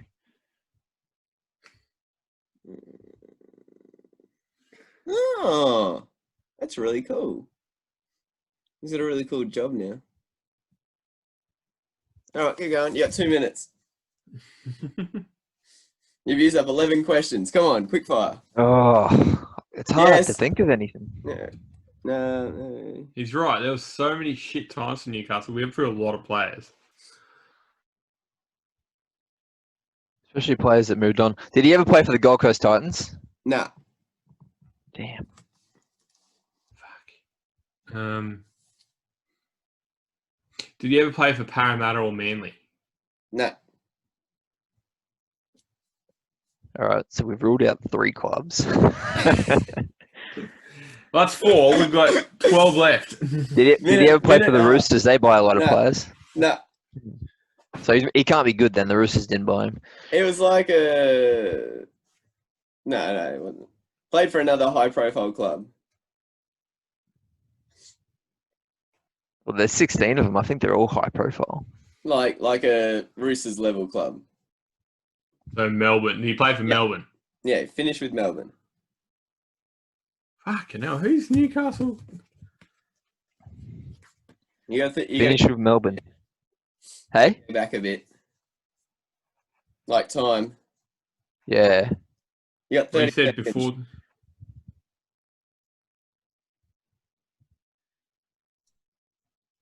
Was it Brett White? No, No, he's Red Pie. Before him. Shit. Oh, 15. All right, guys, we're going to have to wrap it up there.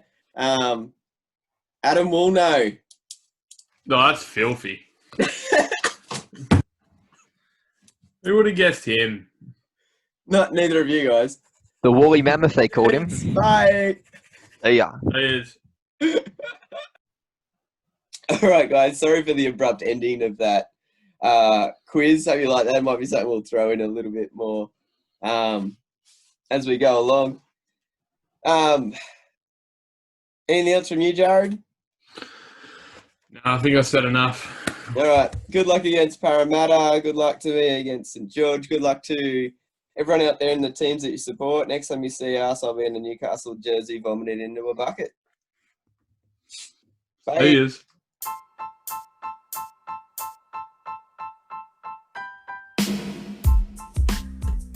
Thank you for tuning in to Six Again. Connect with the show on Twitter, Instagram, and the Six Again website. All links via the show's bio. Be sure to check out Adam's craft beer choice of the week.